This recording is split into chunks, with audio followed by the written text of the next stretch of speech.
अगर शिया और सुन्नी अपने आप को दो अलग अलग सेक्ट मानते हैं, नेशन मानते हैं, तो क्या ये टू नेशन थ्योरी शिया और सुन्नी के लिए भी लगेगी? कौन है टू नेशन? बिकॉज कि हिंदुस्तान के मुसलमान, हिंदुस्तान का हिंदू ही तो कन्वर्ट होकर मुसलमान बना ना। आपके यहाँ भी तो अभी भी चीमा, चट्टा, चौधरी, यही तो सरनेम मिलते हैं, और क्या सरनेम मिलते हैं? कुछ लोग अब मुगल लगा रहे हो, बात अलग है। कास्ट इशू बहुत ज्यादा है। वो कास्ट कह लें या जो कर लें, वो सरनेम उनका वही है ना, कास्ट सिस्टम। जैसे ही आपने कहा आपने इस्लाम को तो फिर वो कर दिया ना, टाटा गुड बाय, क्योंकि कास्ट सिस्टम तो स्पेसिफिक फिनोमिना है इंडियन सब कॉन्टिनेंट का, जो सिर्फ इंडिया में मिलता है। ये वैदिक सिस्टम से होता है। अब आप ये देखें कि आपके जो जो बड़े लोग हैं, स्कॉलर्स हैं, वो कुरान मजीद एक बहुत अच्छी किताब है, मैं बहुत एहतराम करता हूं, लेकिन आपकी सारी जो सिंधु नदी है, सप्त सप्त नदियां जो हैं, रावी, सिंधु, चेनाब, इनका वर्णन आपको वेदों में मिलता है। वेदों में इनके बारे में बताया गया है। तो आपकी हिस्ट्री को जो किताब एक्सप्लेन कर रही है, आप उसको कह रहे हो ये गलत किताब है। आप कुरान की किताब पढ़े, कुरान में जो अल्लाह ताला है वो अरब के नदियों के बारे में बताया उन्होंने। सेक्ट बन जाएंगे इंडिया में। रिलीजन इंडिया में न था न होगा। इंडिया में धार्मिक ट्रेडिशन चलता है। इंडिया कल्चरल कॉन्सेप्ट है। इंडियन अपने आप को लोग किसी भगवान की वजह से नहीं कहते। इंडियन अपने आप को कल्चर की वजह से इंडियन कहते हैं। तब उसका कोलैप्स कर जाएगा। जैसे अभी दुनिया ने आपको आपको ये पहली हिंट दी है दुनिया ने। They are giving you shocks कि आप रियलाइज करो, जितना आसान आप लेते हो चीजों को, दुनिया भर को मूर्ख बना करके कि ये भी कर ले, वो भी कर ले, उसको भी मूर्ख बना दे, उसको भी मूर्ख बना दे, उतना आसान होगा नहीं है। So that's why they are making it very hard. अभी तक आपको $1.5 बिलियन, जो कि बहुत छोटी रकम है वर्ल्ड बैंक के लिए, वो नहीं दे रहे आपको, नहीं दे रहे, because they want to teach you a lesson. Islam बोला, मुसलमान की ये प्रॉब्लम है कि वो अपने आप को हिंदुस्तानी नहीं करना चाहता, वो अपने लोगों से नफरत करता है, पता नहीं क्यों। अब आपके यहाँ तो पहले मैं ये खत्म कर दूं टू नेशन थ्योरी वाला। तो टू नेशन थ्योरी क्योंकि किसी ने कुछ लिखा नहीं, एक पेपर नहीं अवेलेबल है, एनालिसिस का ए नहीं है, तो भाई अब टू नेशन थ्योरी में अब ये मानिए कि हिंदू मुसलमान के लिए, चलिए मान लिया गया टू नेशन थ्योरी इतनी ज्यादा जनरल नहीं है, ये वेरी स्पेसिफिक है और सिर्फ हिंदू और मुसलमान के लिए अप्लाई करती है, ठीक है, मान लेते हैं। तो टू नेशन थ्योरी 1947 के बाद खत्म हो गया या अभी भी कंटिन्यू कर रहा है? क्या जब पाकिस्तान भारत से अलग हो गया और भारत का डिवीजन करके पाकिस्तान बन गया, तो टू नेशन थ्योरी खत्म हो गई कि टू नेशन थ्योरी सरवाइव कर गई? पेच कस रहा है क्योंकि आपने अमेरिका को जो डबल गेम खेला अमेरिका के साथ, कि आपने उससे कहा वॉर ऑन टेरर में हम आपके एलाई हैं, हम मारेंगे, और आप वॉर ऑन टेरर का टेरर भी आप ही थे और वॉर भी आप लड़ रहे थे। आप समझ रही है? वॉर ऑन टेरर में टेरर भी आप थे और वॉर भी आप लड़ रहे थे, आप खुद से लड़ रहे थे। आप दुनिया को डबल गेम जब करते हो, जब आपका डबल गेम एक्सपोज हो जाता है, तो फिर लोग आपसे चिढ़ जाते हैं, क्योंकि आपको मैं धोखा दे दूं तो आप मुझसे चिढ़ेंगी ना कि यार तूने मेरे ट्रस्ट को तोड़ दिया। पाकिस्तान, ये बेसिकली पाकिस्तान की प्रॉब्लम ये है, ये कम्युनिटी जो है, ये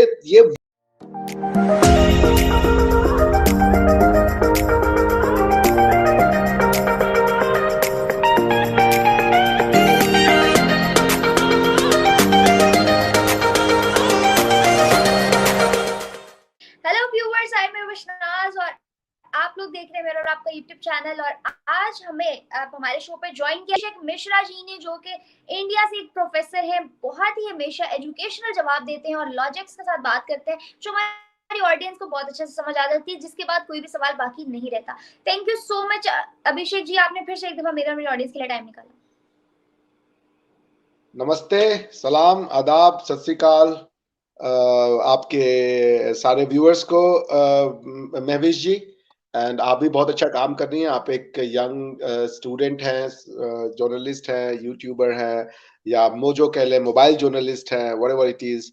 आप बहुत अच्छा काम कर रही हैं। एंड ये ये मेरे लिए it's a privilege to to be helpful, कि आपके काम में मैं आपका साथ दे सकूं। So good, keep up the good work, that's the bottom line. Thank you so much sir, pleasure is all mine. Abhishek ji, आज हम एक बहुत इंपॉर्टेंट टॉपिक पे बात करने जा रहे हैं। इस वक्त करेंसी की अगर बात की जाए तो पाकिस्तान में डॉलर जो है वो 313 रुपए पे जा चुका है, जबकि हिंदुस्तान के अंदर डॉलर की कीमत सिर्फ और सिर्फ 80 रुपए है। 19 ममालिक जो है वो इंडियन करेंसी के अंदर ट्रेड कर रहे हैं और बाकी 19 भी करना चाहते हैं। But what do you think, Pakistan कहाँ स्टे कर रहा है? और पाकिस्तान अभी भी अपनी अना की जंग में मुब्तला है, जबकि बचा कुछ भी नहीं। तो डोंट यू थिंक सो कि पाकिस्तान को भी इस ट्रेड का हिस्सा बन जाना चाहिए फॉर ब्राइट फ्यूचर? बात आपकी बिल्कुल सही है, बट ट्रेड है क्या? पाकिस्तान देखिए, ट्रेड, इंटरनेशनल ट्रेड आपके डोमेस्टिक ट्रेड का एक्सटेंशन हो सकता है। अगर आपका डोमेस्टिक ट्रेड नहीं है या डोमेस्टिक इकोनॉमी जिसको आप कह रही हैं वो नहीं अच्छी है, तो आप इंटरनेशनल क्या ले जाइएगा? फिर आप जो you are part of international trade, आप इंपोर्ट कर रहे हैं, that is also a trade ना। Trade includes import and export. You are part of international trade, आप काफी ज्यादा इंटरनेशनल ट्रेड कर रहे हैं। दिक्कत यह है कि वो वन साइडेड है, आप इंपोर्ट कर रहे हैं और एक्सपोर्ट आपका बहुत लिमिटेड है।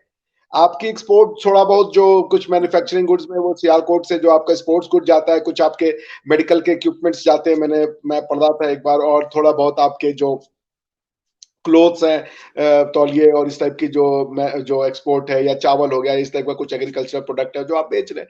बट वो जो आप बेच रहे हैं दुनिया को और जो आप दुनिया से खरीद रहे हैं, उसके बीच में इतना ज्यादा डेफिसिट है, इम्बैलेंस है कि आपके पास जो रुपया, जो डॉलर कमाते हैं और जो डॉलर आपको देना है, उसके बीच में यॉर्निंग गैप है, बहुत जबरदस्त गैप है। तो आपको इंटरनेशनल ट्रेड से पहले डोमेस्टिक देखना पड़ेगा कि इकोनॉमिक को कैसे इंप्रूव करें। ठीक है ना? आप इकोनॉमिक को इंप्रूव करने के लिए जो बेसिक रिक्वायरमेंट्स हैं उनको तो पहले करें। जब आपकी इंटरनल इकोनॉमी इंप्रूव हो जाएगी ना, तो आप बाकी एक्सटर्नल इकोनॉमिक्स को भी और ट्रेड को भी आप कंट्रोल कर सकते हैं। जैसे लैंड रिफॉर्म लाए आप क्या आज भी लैंड रिफॉर्म नहीं हो सकता, क्योंकि उसको आपके जो मौलानाओं ने वो फतवा दे दिया है कि जो जमींदारी है वो एक वैलिड एक्ट है अंडर होली कुरान एंड शरिया। अब जब तक लैंड ही नहीं होगा, या एक आदमी के पास दुनिया भर का लैंड होगा, या 150 लोग मिलकर के पूरे पाकिस्तान के लैंड पे कब्जा कर लेंगे, तो आप जो इकोनॉमी की जो बेसिक एंटरप्रेन्योरशिप की रिक्वायरमेंट होती है, लैंड, लेबर, कैपिटल, ये 3 चीजें हम लोग पढ़ते थे बेसिक्स में। अब लैंड ही नहीं है आपके पास, गवर्नमेंट अक्वायर नहीं कर सकती क्योंकि उस पे लोगों के इंटरेस्ट है।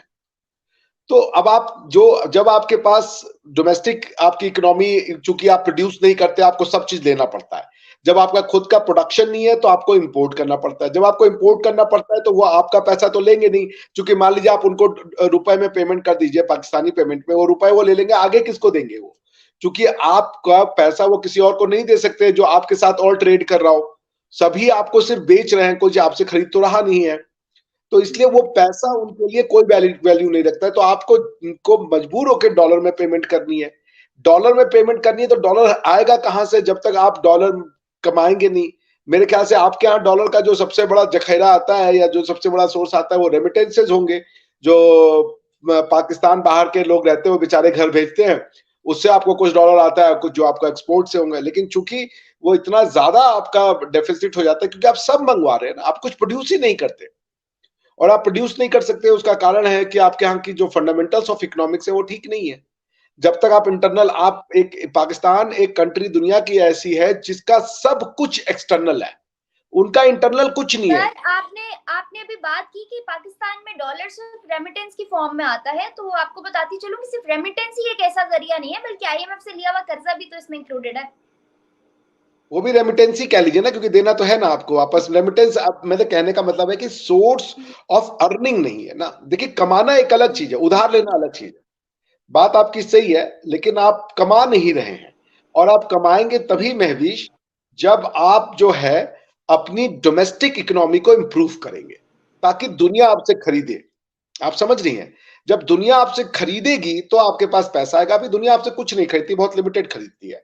और उसके बाद आप अगर लोन ले रहे हैं तो फिर उसका इंटरेस्ट रेट भी बहुत होता है। तो मेरे कहने का मतलब है कि पाकिस्तानी रुपए की वैल्यू अभी वो नहीं रहेगी समाज में, इंटरनेशनल ट्रेड में। उसका कारण ये है कि आपके पास कुछ नहीं है दुनिया को बेचने के लिए। और चूंकि आप बेच नहीं रहे तो डॉलर आ नहीं रहा है, डॉलर आ नहीं रहा है तो आपको खरीदने में भी दिक्कत होगा। चूंकि अब आप डॉलर है ही नहीं आपके पास, तो आपको डॉलर, आप कमा तो सकते नहीं, तो आपको डॉलर उधार लेने पड़ते हैं।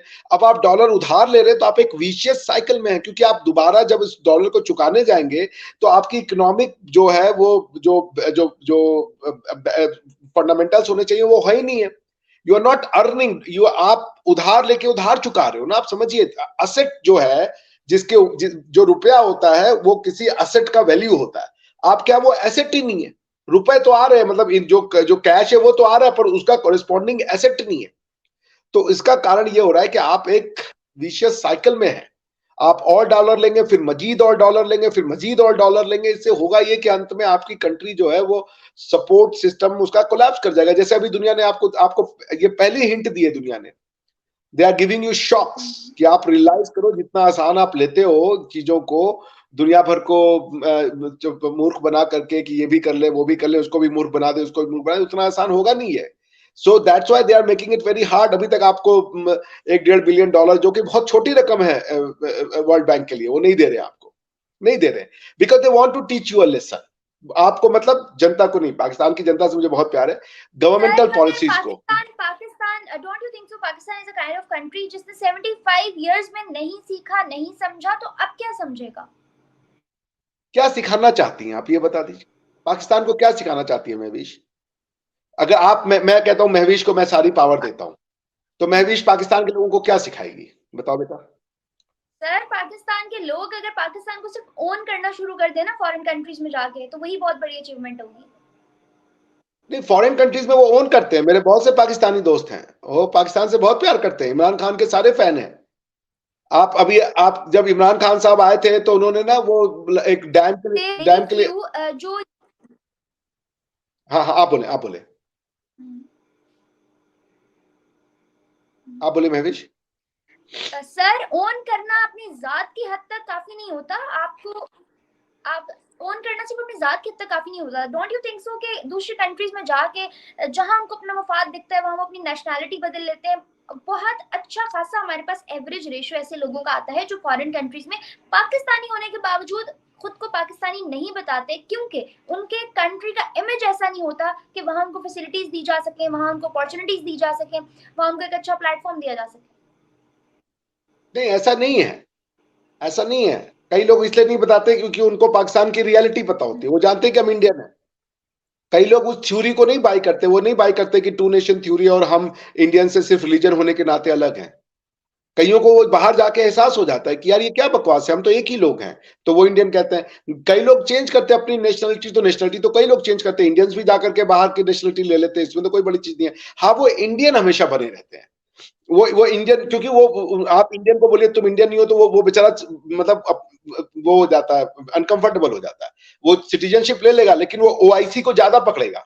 वो जो ओवरसीज इंडियन कार्ड कहते हैं हम लोग उसको, वो सबसे पहले ओआईसी पकड़ना चाहता है, वो अपनी रूट नहीं खोजना चाहता। पाकिस्तान के साथ प्रॉब्लम ये है ना, जब आप कह रही हो कि पाकिस्तान अपनी आइडेंटिटी को लेकर बाहर, भाई वो क्या उसकी आइडेंटिटी है? वो पंजाबी कह नहीं सकता अपने आप को, बोलता उर्दू है। वो अपने आप को अगर पहले पंजाबी बोल दे तो फिर वो टू नेशन थ्योरी को, क्योंकि पंजाबी तो हिंदू, मुस्लिम, सिख, ईसाई, अथीस्ट कोई भी हो सकता है, लेकिन मुस्लिम तो सिर्फ और सिर्फ बिलीवर होगा। तो वो कंफ्यूज हो जाता है। जैसे ही वो बोलेगा कि मैं पहले पंजाबी हूं, तो आपके यहाँ कौमियत आ जाएगी, जिसको कि आपकी कंट्री का जो जो थिंक टैंक है वो ठीक नहीं समझता, क्योंकि वो समझता है एक ही कौमियत होनी चाहिए। तो आप फिर चली जाएंगी अपने फंडामेंटल डिबेट पे, जो जिसपे मैं आना नहीं चाहता। मुझे एक बात बताएं अभिषेक जी, मुझे एक बात बताएं, टू नेशन थ्योरी जो है आपको क्या लगता है कितना बड़ा रोल प्ले करती है दोनों रिलीजन्स के दरमियान डिफरेंसेस क्रिएट करने में? देखिए, टू नेशन थ्योरी रिलीजन के दरमियान वो नहीं करती difference create. Two nation theory nations के दौरान वो क्रिएट करती है डिफरेंसेस। तो टू नेशन में टू क्या है? दोनों नेशंस के जो डिफरेंट रिलीजियस डिफरेंसेस हैं वो उसके बाद और बढ़ गए और कभी वो दोबारा एक प्लेटफॉर्म पे नहीं आ सकते? नहीं है ना, ये गलत है ना। देखिए, दूसरा वाला रिलीजन नहीं है। हिंदुइज्म कभी रिलीजन था नहीं, सनातन कभी रिलीजन बनेगा नहीं।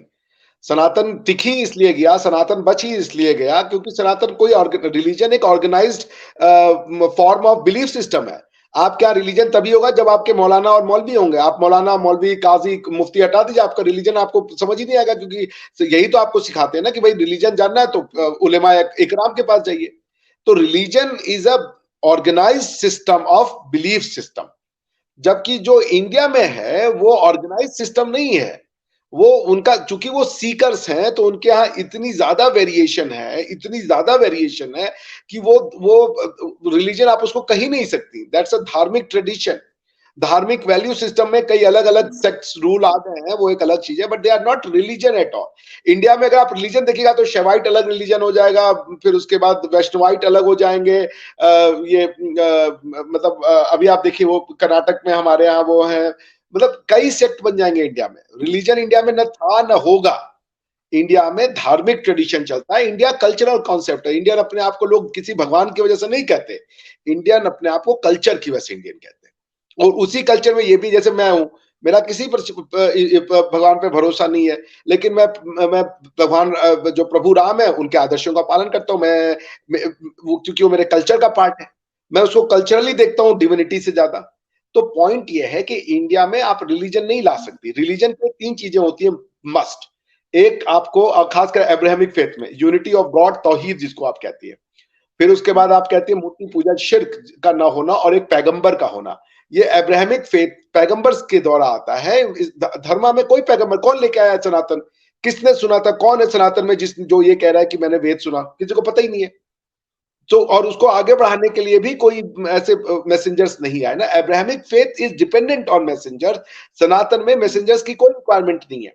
सनातन में ऋषि मुनि जो है वो फिलोसफर्स बने, साइंटिस्ट बने, उन्होंने एक्सप्लेन किया फिलोसफी को। दे नेवर सेड कि मेरी भगवान से बातचीत होती है या I speak to God. They never claim that. वो उनके यहाँ नहीं है। ये पैगंबर सिस्टम अब्राहमिक फेथ की देन है और उनका कॉन्सेप्ट है। हमारे यहाँ पे जो है वो फिलोसफी, इसीलिए हमारे यहाँ पुराण या ब्राह्मणास ये सब लिखे गए, which is an explanation of a theory. आप समझ रही हैं? सो दो अलग अलग चीजें। अब let's come to two nation theory. Two nation theory में सबसे पहले टू पे फोकस कीजिए। Two, what is two? एक नेशन थ्योरी की बात नहीं कर रहे हैं, दो नेशंस की थ्योरी। इसमें 4 क्वेश्चन आपको पूछना पड़ेगा महबीश। सबसे पहला कि वो दो नेशन कौन है? सिर्फ हिंदू और मुसलमान के लिए ये टू नेशन है, या मुसलमान Christian, Hindu Christian, Hindu Buddha, Buddha Christian, Buddha मुसलमान, सबके लिए है? टू नेशन में ये तो नहीं कहा गया कि हिंदू मुसलमान नेशन, वो तो कह रहे हैं टू नेशन। पहला क्वेश्चन ये कि who are the constituents of these two nations? Right? क्या क्रिश्चियन और बुद्धिस्ट भी साथ में नहीं रह सकते? क्या क्रिश्चियन और बुद्धिस्ट दो अलग अलग नेशन है?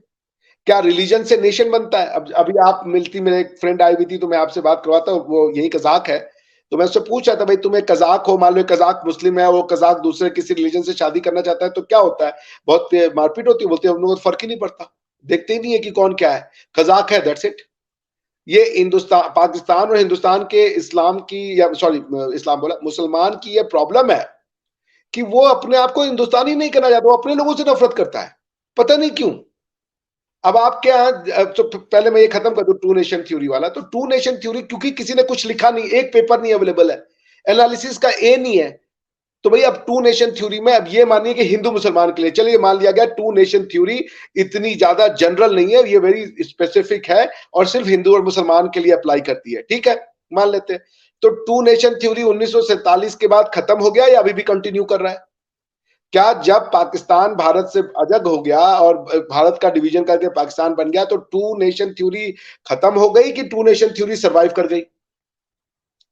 फिर क्या टू नेशन थ्योरी सिर्फ रिलीजन की होगी? अगर पठान और पंजाबी ये दोनों एक दूसरे को नहीं देखना चाहते तो क्या टू नेशन थ्योरी अप्लाई करेगी या नहीं करेगी? क्या टू नेशन थ्योरी सिर्फ पाकिस्तान में है और पाकिस्तान के मुसलमानों के लिए है, या ये सारे मुसलमानों के लिए है? अगर शिया और सुन्नी अपने आप को दो अलग अलग सेक्ट मानते हैं, नेशन मानते हैं, तो क्या ये टू नेशन थ्योरी शिया और सुन्नी के लिए भी लगेगी? कौन है टू नेशन? बिकॉज कि हिंदुस्तान के मुसलमान, हिंदुस्तान का हिंदू ही तो कन्वर्ट होकर मुसलमान बना ना। आपके यहाँ भी तो अभी भी चीमा, चट्टा, चौधरी, यही तो सरनेम मिलते हैं, और क्या सरनेम मिलते हैं? कुछ लोग मुगल लगा रहे हो, बात अलग है। कास्ट इशू बहुत ज्यादा है। वो कास्ट कह लें या जो कर लें, वो सरनेम उनका वही है ना। कास्ट सिस्टम, जैसे ही आपने कहा आपने इस्लाम को तो फिर वो कर दिया ना, टाटा गुड बाय, क्योंकि कास्ट सिस्टम तो स्पेसिफिक फिनोमिना है इंडियन सब कॉन्टिनेंट का, जो सिर्फ इंडिया में मिलता है। ये वैदिक सिस्टम से होता है। अब आप ये देखें कि आपके जो जो बड़े लोग हैं, स्कॉलर्स हैं, वो कुरान मजीद एक बहुत अच्छी किताब है, मैं बहुत एहतराम करता हूँ, लेकिन आपकी सारी जो सिंधु नदी है, सप्त नदियां जो हैं, रावी, सिंधु, चेनाब, इनका वर्णन आपको वेदों में मिलता है। वेदों में इनके बारे में बताया गया है। तो आपकी हिस्ट्री को जो किताब एक्सप्लेन कर रही है, आप उसको कह रहे हो ये गलत किताब है।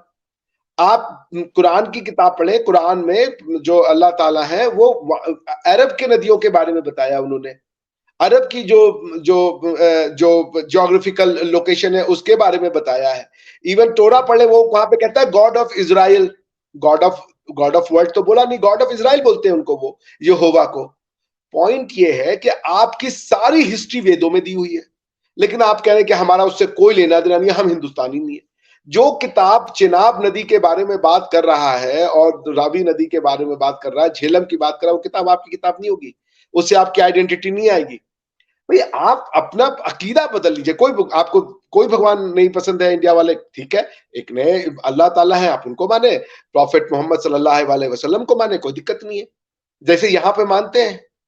अब जैसे आप कजाकिस्तान के 70% लोग मुसलमान हैं महवीश जी, लेकिन Kazakhstan Islamic Republic of Kazakhstan नहीं है। ये सिर्फ हिंदुस्तान के लोगों को बीमारी है कि वो उसको इस्लामिक रिपब्लिक ऑफ हिंदुस्तान बनाना चाहते हैं। अगर अरबी बोले तो हम मान भी ले, हिंदुस्तानी लोग बनाना चाहते हैं। कोई मुझे उज्बेक नहीं मिला आज तक जो कह रहा है हम इसको इस्लामिक रिपब्लिक ऑफ उज्बेकिस्तान बनाएंगे। वो कहते हैं हमारी हिस्ट्री है, हम अपनी हिस्ट्री से प्यार करते हैं। कभी उज्बेक ने, आपने सुना है कि बाबर अपने पूर्वजों को गाली दे रहा हो कि हम अपने पूर्वजों को पसंद नहीं करते? ये सिर्फ हमारे यहां हो रहा है कि रिलीजन के साथ वो अपनी हिस्ट्री से, अपने इतिहास से, अपने लोगों से नफरत करते हैं। अब क्यों करते हैं इसका मेरे पास कोई चारा नहीं है। Coming back to two nation theory, so two nation theory क्या 1947 में खत्म हुई कि अभी तक चल रही है? और टू नेशन थ्योरी क्या अभी हिंदुस्तान और हिंदुस्तान में जो हिंदू मुसलमान है उनके ऊपर लगे रही है? टू नेशन थ्योरी को रिजेक्ट करने का अधिकार खाली मुसलमानों का था या हिंदुओं का भी था? अगर मुसलमानों ने कह दिया हिंदुस्तान के कि हम टू नेशन थ्योरी नहीं मानते, तो क्या हिंदू जो है वहां का वो ये कहेगा कि हम टू नेशन थ्योरी मानते हैं और अब आपको आपका मुल्क मिल गया तो आप चले जाइए? या ये कहने का अधिकार सिर्फ और सिर्फ मुसलमान को है कि हम ही नहीं रह सकते, बाकी सबको हमारे साथ रहना है तो हमारे अंडर में रहो, हमारे पैरों के नीचे रहो, जूतों के नीचे रहो? ये क्या कॉन्सेप्ट है? इंसानों को आप इक्वलिटी दे नहीं सकते तो फिर आप दूसरों से कैसे इक्वलिटी की उम्मीद कर रहे हैं? ये बात मेरी समझ में नहीं आती। So two nation theory is an outdated and plus it was never a genuine theory. It was based on loads of assumptions. कोई बंदा जिसको 0% ऑफ एनालिटिकल एबिलिटी है वो उसमें 50 पंचिंग होल बता सकता था। जो मैंने आपको इतने क्वेश्चन पूछे, आप जाके किसी से पूछिए कि भाई टू नेशन खाली हिंदू मुसलमान के लिए है या बुद्धिस्ट मुसलमान के लिए है, बुद्धिस्ट क्रिश्चियन के लिए है, कि कोई भी रिलीजन दो अलग अलग है तो साथ में नहीं रहेगा? ये ऐसा थ्योरी क्यों है? क्या 1947 के बाद खत्म हो गया? क्या हिंदू अभी भी मुसलमान नहीं मानते? हिंदुस्तान का मुसलमान बोलता है हम नहीं मानते टू नेशन थ्योरी, लेकिन भाई हिंदू का है हमारा। तो अगर ये सवाल being a Muslim and being a Pakistani मैं आपसे करूं तो आपका क्या जवाब होगा टू नेशन थ्योरी के बारे में, कि मैं उसको मानता हूं कि नहीं? टू नेशन थ्योरी बकवास थ्योरी है। मैं कैसे मान सकता हूं? क्योंकि मेरे पूर्वजों ने मुझे दिया है, मेरे पूर्वजों ने तो मुझे दिया एकम सद बहुधा विप्राह वदंती। मेरे पूर्वजों ने तो ये दिया कि मेरा तेरा तो छोटे लोग करते हैं, जो बड़े चरित्र वाले उदार चरिता नाम वसुधैव कुटुंबकम अहम निजम परोती, जो एक हमारा ज्ञान, हमारी फिलॉसफी है कि मेरा तुम्हारा, ये छोटे लोग करते हैं, छोटी मानसिकता के लोग। जो विद्वान होते हैं, जो बड़े चरित्र वाले, उदार चरित्र वाले होते हैं, वो समस्त वसुधा को, समस्त पृथ्वी को अपना परिवार मानते हैं, सब चीज को अपना परिवार मानते हैं और उसी के साथ मानते हैं। वो नहीं कहते मेरे जैसा बन जाओ। हिंदुस्तानी योगा जाके दुनिया में फैलाता है तो ये नहीं कहता कि अब योग कर रहे हो तो अपने अपने भगवान को छोड़ दो। वो ये नहीं कहता, वो कहता है योग करो, आप क्रिश्चियन हो तो आप जीसस क्राइस्ट को पूजा करते हुए आप अपना योग करें, आपको फायदा मिलेगा।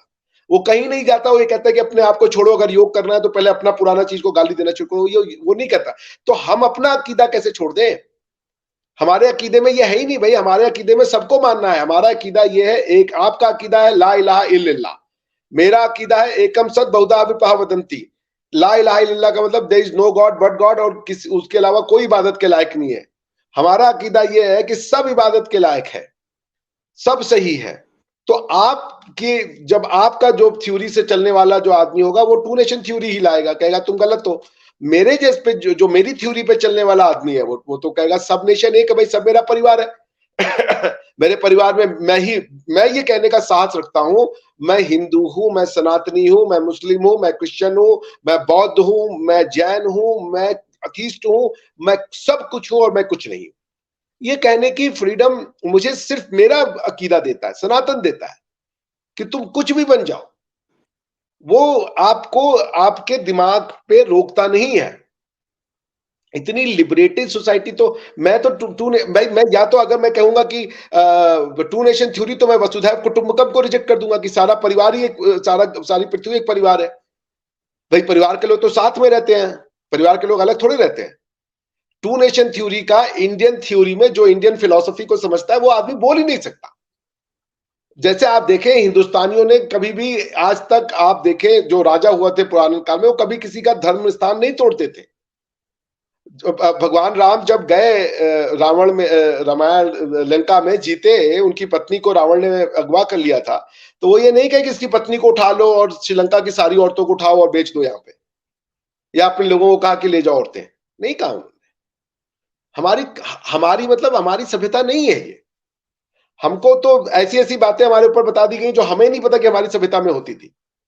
तो खैर पॉइंट ये कि आपके क्वेश्चन का आंसर सिंपल है, क्योंकि मेरी थ्योरी जो है वो है एकम सत बहुधा विप्रहा वदंती, यानी एक सत्य है उसको विद्वान अलग अलग तरीके से बताते हैं। आपको आपके विद्वान प्रॉफिट मोहम्मद सल्लल्लाहु अलैहि वसल्लम ने बता दिया, आपका सच वो आपको मुबारक हो। मैं आपके सच को कभी गलत नहीं कह रहा हूं, मैं कह रहा हूं आपका सच भी सच है। किसी को बुद्धिस्ट भगवान बुद्ध ने उसको सच बता दिया, उसको बुद्धिज्म मुबारक हो। वो किसी को लॉर्ड जीसस क्राइस्ट ने बता दिया, उसको जीसस क्राइस्ट का वो सच मुबारक हो। किसी को जैनिज्म तीर्थंकर जो ऋषभ देव जी थे, जो महावीर थे, उन्होंने सच बताया, उनको उनका मुबारक हो। मैं किसी को गलत नहीं कह रहा हूं, मैं कह रहा हूं सब सही है, सब को एग्जिस्ट कर सकते हैं।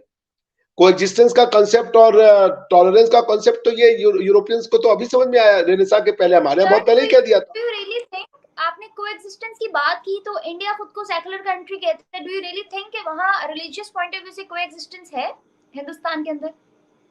भाई भाई एक ही तो कम्युनिटी है जो कोएग्जिस्टेंस की बात को डिनाई करती है, वो मुसलमान है। भैया आप इंडिया में रह के इंडिया की हिस्ट्री को ही डिनाई कर दो। कोएग्जिस्टेंस का मतलब क्या है भाई? कोएग्जिस्टेंस का मतलब थोड़े कि हम खत्म ही हो जाएंगे। कोएग्जिस्टेंस में एग्जिस्ट तो करें हम। आप कह रहे हो कि मैं मूर्ति पूजा गलत, आप कह रहे हो कि हमारी लाइफस्टाइल गलत, आप कह रहे हो कि गदवाई हिंद होगा और यहाँ पे सब कुछ को सबको कन्वर्ट, आप किसी राह चलते मुस्लिम से पूछ ले इंडिया में, वो बोलेगा हाँ एक दिन सबको सब हिंदुओं को मुस्लिम में कन्वर्ट होना है। तो ये कोएग्जिस्टेंस है। कोएग्जिस्टेंस आपके अंदर भी लाना होगा कि आप भी मंदिर में आओ और अपना अकीदा अपने साथ रखें। एक तरफा कोएग्जिस्टेंस नहीं हो सकता कि आप मेरे अंदर की जो इम्यून सिस्टम है वो अगर कोई ऐसी फॉरेन पार्टिकल आ रहा है जो मेरे इम्यून सिस्टम को खाना चाह रहा है या मुझे बीमार करना चाह रहा है, उससे तो हम लड़ेंगे ना। कि आप कहने कि मुझसे लड़े भी नहीं। अब आप देखें पाकिस्तान जो है, लाहौर है, या यहाँ पे तक्षशिला है, पाकिस्तान में हिंगलाज माता है, पाकिस्तान में मोहनजोदाड़ो है, ये सब खत्म है। पाकिस्तान में, आप पाकिस्तान का मतलब क्या? ला इलाहा इल्लल्लाह। अब आप बताइए ये पाकिस्तान का मतलब है?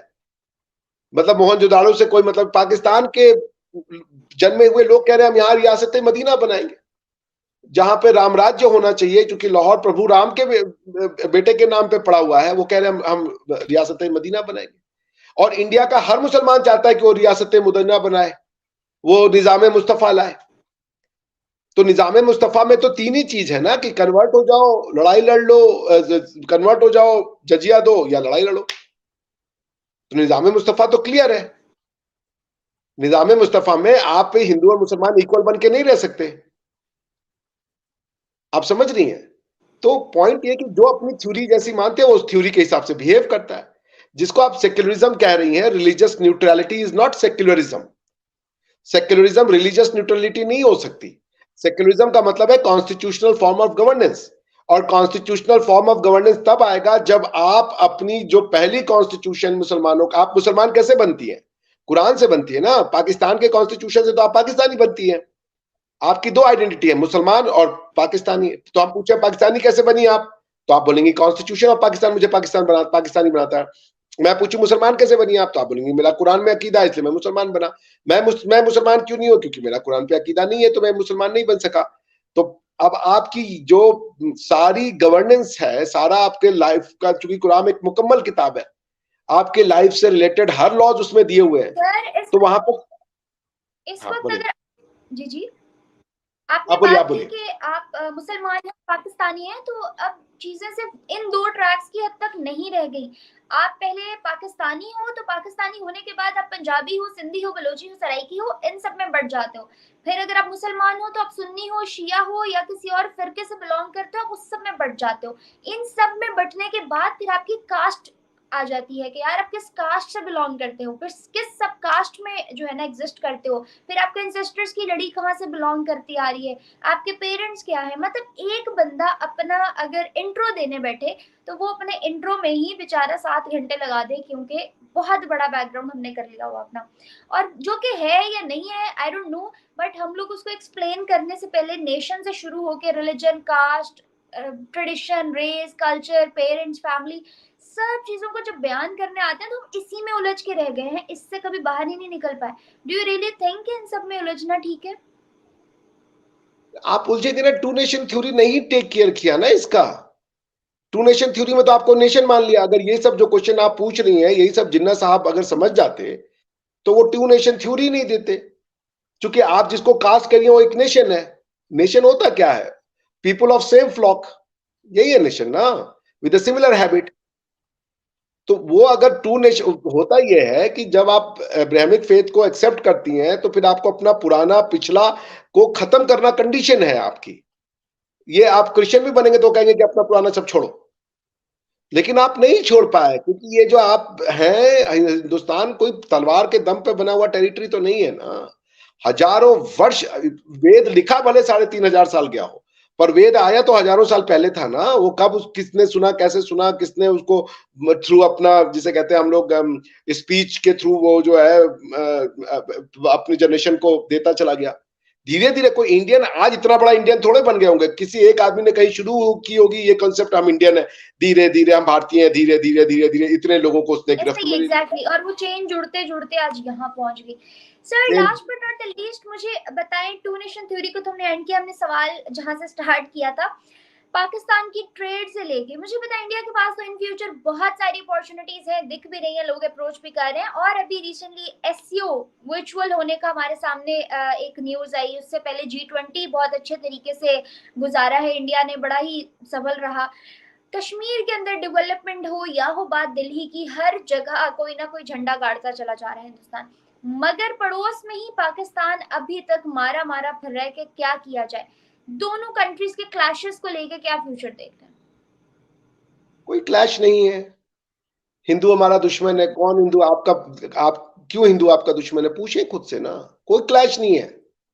इस सब का जवाब महविश आप लोगों के दानिश्वर लोगों के पास है, जो दानिश है आपके, उनको बैठ के इन क्वेश्चंस का जवाब देना होगा। अब आप बोलते हैं हमारे, हम सोचते हैं कि हिंदुस्तान हमारा दुश्मन है, हिंदू हमारे दुश्मन है।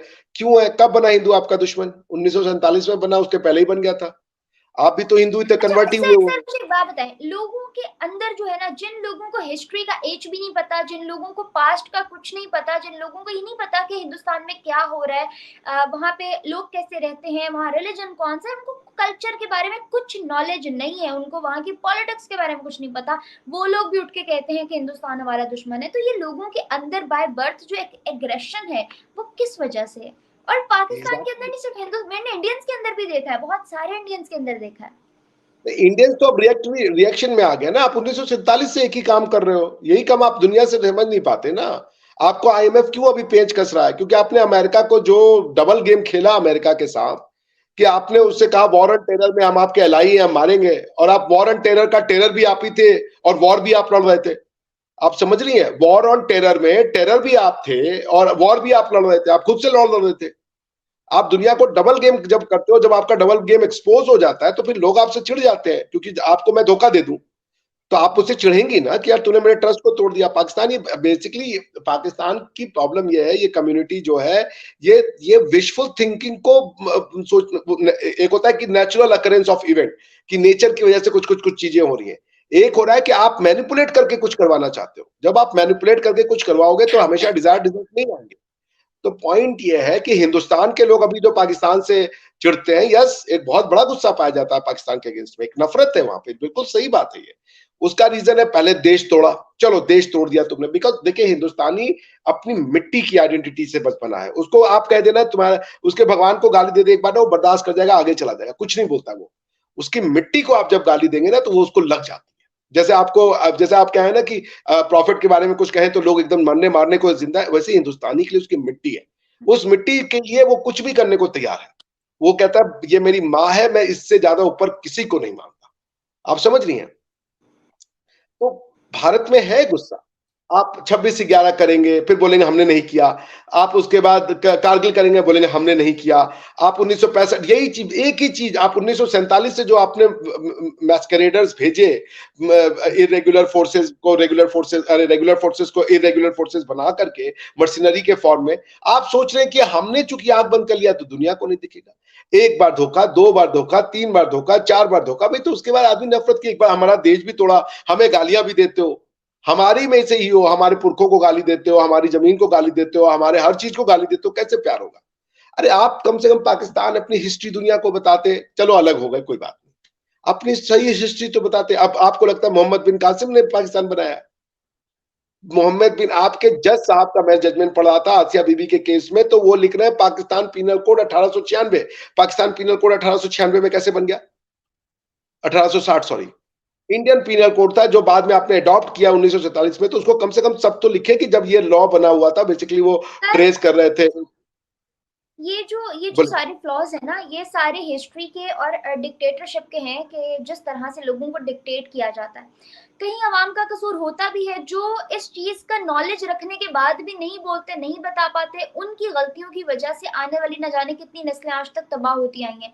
But as we all know कि अब फ्यूचर में बहुत से लोगों की आंखें खुली हैं कि यार हम गुमराही की तरफ जा रहे हैं, ये मुल्क हमें ऐसे कुछ नहीं देगा, हमें खुद उठना पड़ेगा, लड़ना पड़ेगा। और वही जंग इस वक्त पाकिस्तान के अंदर इतिहास बन के खड़ी हुई है। Don't you think so? मैं एक चीज कहना चाहूंगा महविश, मैंने आपके कई दानिश्वरों को भी सुना है, पाकिस्तान, हिंदुस्तान को 3 लेवल की लड़ाई लड़नी पड़ेगी। लड़ाई मतलब नॉट फिजिकल, 3 लेवल की लड़ाई लड़नी है। नंबर 1, पहले तो ये two nation theory is a bogus theory, इसको ही स्टैब्लिश करने में हिंदुस्तान की आदि से समझ चली जाएगी। उसके बाद जो आदमी टू नेशन थ्योरी की फ्यूटिलिटी को एक्सेप्ट भी कर लेता है ना, वो उसके बाद भी हिंदुस्तान को यूनिटी नहीं मानता, वो हिंदुस्तान की हिस्ट्री को एक्सेप्ट ही नहीं करता।